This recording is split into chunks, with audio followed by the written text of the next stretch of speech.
L'élévation, c'est un souhait que tout homme a. Après avoir passé les longues études, tout homme rêve d'avoir une vie meilleure. Mais sachez-le que, après avoir été élevé, vous devez choisir des personnes que vous passez du temps avec eux. Soyez très sage et choisissez votre entourage. Ne restez pas avec n'importe qui. Lorsque Dieu vous bénit, lorsque Dieu vous élève, tout le monde ne sera pas d'accord ou pour avec vous. Tout le monde ne va pas vous soutenir. Aujourd'hui, sachez-le, vouloir ou pas, votre élévation va créer des ennemis. Votre élévation va vous séparer avec beaucoup de choses. Raison pour laquelle, prenez l'initiative et prenez le risque de choisir réellement votre entourage. Sachez-le que aujourd'hui, vouloir ou pas, les personnes que vous passez du temps avec eux, vous devez les observer. Vous devez savoir qu'est-ce que ces personnes-là réellement attendent de vous. Est-ce qu'ils sont avec vous, c'est parce que c'est pour quelque chose quelconque? Ou bien ils sont avec vous parce qu'ils sont des bonnes personnes qui vous partagez les mêmes ambitions ou pas? On dit souvent un adage qui dit « Deux personnes ne peuvent pas partager un même chemin lorsqu'ils ne s'entendent pas ». Comment est-ce que tu peux continuer de partager un même chemin avec une personne que tu sais bien que vos pensées s'opposent? Toi, tu as des objectifs, tu veux bien sûr réussir ta vie. Tes objectifs, tu veux bien sûr changer ton parcours. Mais tu te retrouves pourquoi? Avec des personnes qui s'opposent à ton objectif. Réfléchis un peu. Quand Dieu commence à t'élever, ça va créer des ennuis.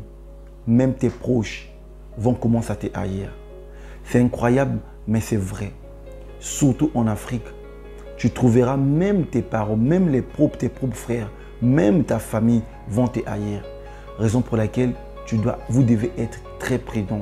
Vous devez utiliser au minimum votre sagesse de savoir ce que vous dites à votre entourage, ce que vous dites même à vos parents, ce que vous faites.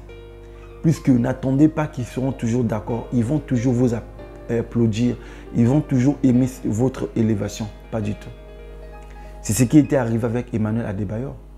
Suivez d'abord vous-même son discours. C'est très choquant, mais c'est une réalité. De famille ont été, vous les avez révélés sur les réseaux sociaux. Il y a eu débat entre ceux qui estimaient que, vous avez raison, et d'autres qui estimaient que les histoires de famille doivent rester en famille.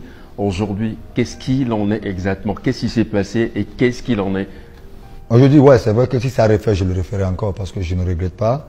Parce qu'il était temps de montrer à l'Africain, à nous, à notre continent, comme quoi il faut arrêter de se dire lui doit me faire ça, lui doit me faire ça. Parce qu'à la fin de la journée, c'est vrai que nos papas nous ont mis au monde, c'est vrai que nos mamans nous ont mis au monde. Ils nous ont donné la chance d'être ce qu'on est devenu. Mais on a traversé quoi, nous? Donc pour moi, c'était très difficile. Quand j'attends, admettons, quand j'étais à Madrid, mon grand frère, même père à son âme, aujourd'hui n'est plus là. C'est lui qui prend une lettre, c'est lui qui envoie une lettre à mon club respectif où je gagne de l'argent pour pouvoir nourrir mon pays, pour pouvoir nourrir les gens qui travaillent chez moi. Lui, il envoie une lettre officielle de la part de famille d'Adebayor en disant de ne pas me garder, de résilier mon contrat.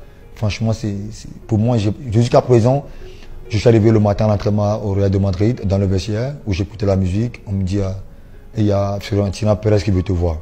Le président. Le président du club. C'est bizarre, ça. Bon, je monte en haut, il me montre la lettre. Je voulais parler, mais je n'ai pas pu parler. Tout ce que j'ai vu, c'est la larme qui coulait. Parce que je me suis dit, si mon frère, même père, même mère, on dit le sang est plus fort que l'eau, ça c'est vrai. Mais si mon frère, même père, même mère me fait ça, c'est que je suis en danger. Ma mère va faire des interviews à Accra, comme quoi je l'ai chassé de la maison. Comment un individu peut chasser sa maman de sa maison alors que j'ai construit 3 maisons pour 3 amis à moi? Donc ça, c'est quelque chose que je ne peux pas faire. C'est quasi impossible de dire que j'ai chassé ma maman de ma maison. Pourquoi faire? Pour qu'elle aille où? Et depuis le jour-là, j'étais en colère contre la famille. Parce que à la fin, je me suis rendu compte que ma famille voulait vraiment que je tombe. Parce qu'à chaque fois, quand il y a un problème familial, quand ma mère m'appelle pour me demander quelque chose, ou mon frère m'appelle pour me demander quelque chose, quand je dis demain ou après-demain, ce qui sortait de leur bouche, c'est que on m'appelait les journalistes. Je dis, mais ce n'est pas les journalistes qui m'ont fabriqué. Arrêtez de me menacer avec l'histoire des journalistes.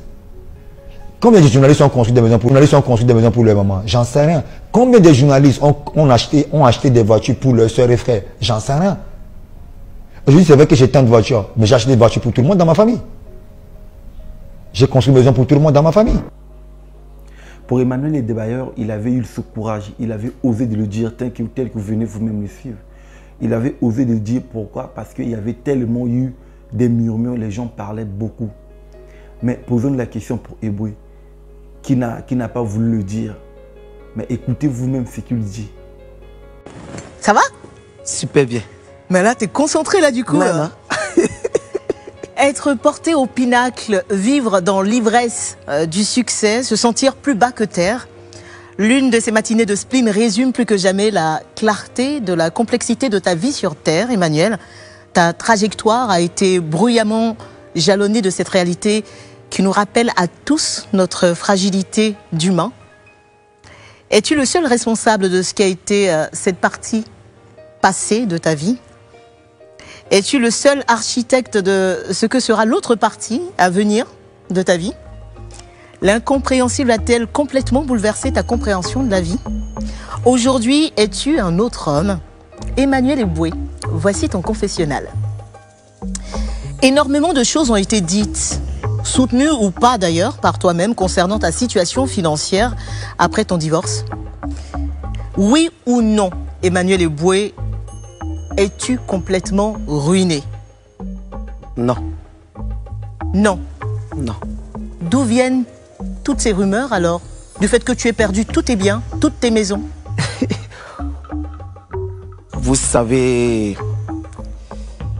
les gens en parlent. Les gens ils racontent ce qu'ils veulent. Moi, je n'ai jamais dit que j'ai été ruiné.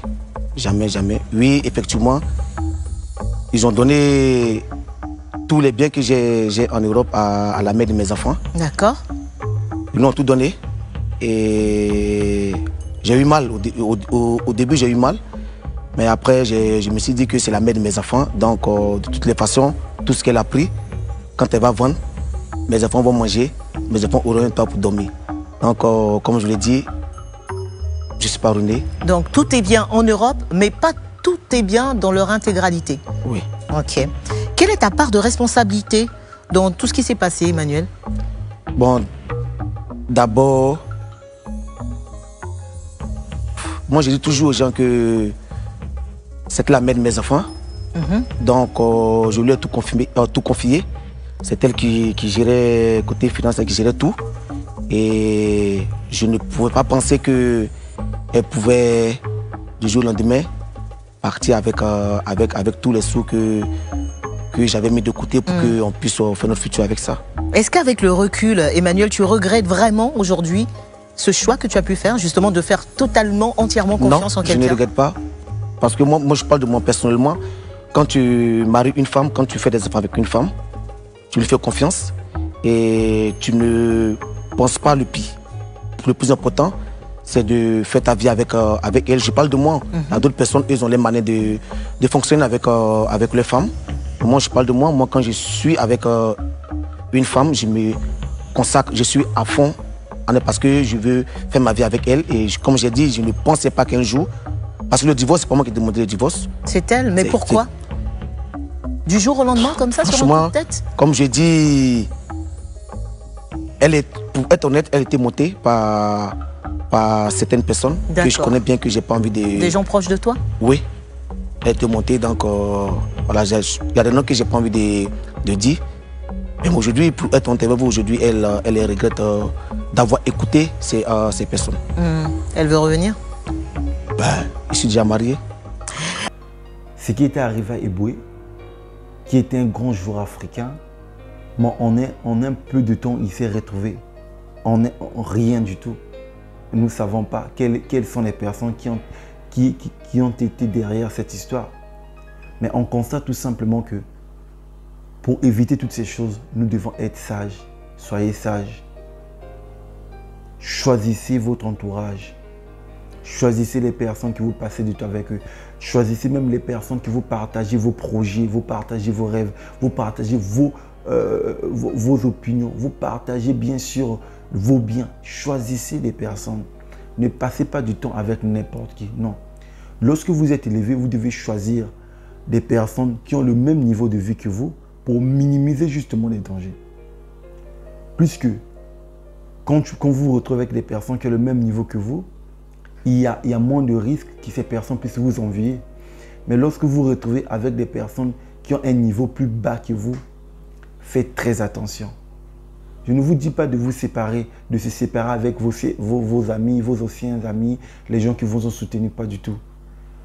Le sujet, c'est bien sûr la prudence. Vous devez être prudent et de savoir les personnes que vous passez du temps avec eux. Plus que l'élévation, vouloir ou pas, ça attire toujours la haine, ça attire toujours la comparaison, ça attire toujours la méchanceté. Et il y a beaucoup de personnes qui ont subi. Il y a tellement des histoires de ce genre. Raison pour laquelle c'est à vous de décider maintenant pour ne pas subir ces choses. C'est à vous de décider maintenant pour ne pas que cela vous arrive. Même avec votre famille, soyez prudents. Vous devez avoir le temps d'analyser et de savoir chaque personne, comment cette personne est, pour partager vos idées, pour partager ce que vous sentez réellement. Puisque les mêmes personnes, celui qui va te détruire, c'est juste la personne qui te connaît mieux. Une personne pour te détruire, il doit te connaître. En un mot, les personnes, celui qui peut te détruire, c'est juste celui qui est à côté de toi. Raison pour laquelle, soyez sage. Utilisez le minimum d'intelligence, de choisir votre entourage. C'est plus important pour vous. Alors n'hésitez pas, si vous avez aimé cette vidéo, de liker, de partager. Ça peut aider d'autres personnes. Et pourquoi pas de vous abonner, d'activer la cloche de notification pour ne rien manquer de mes prochaines vidéos.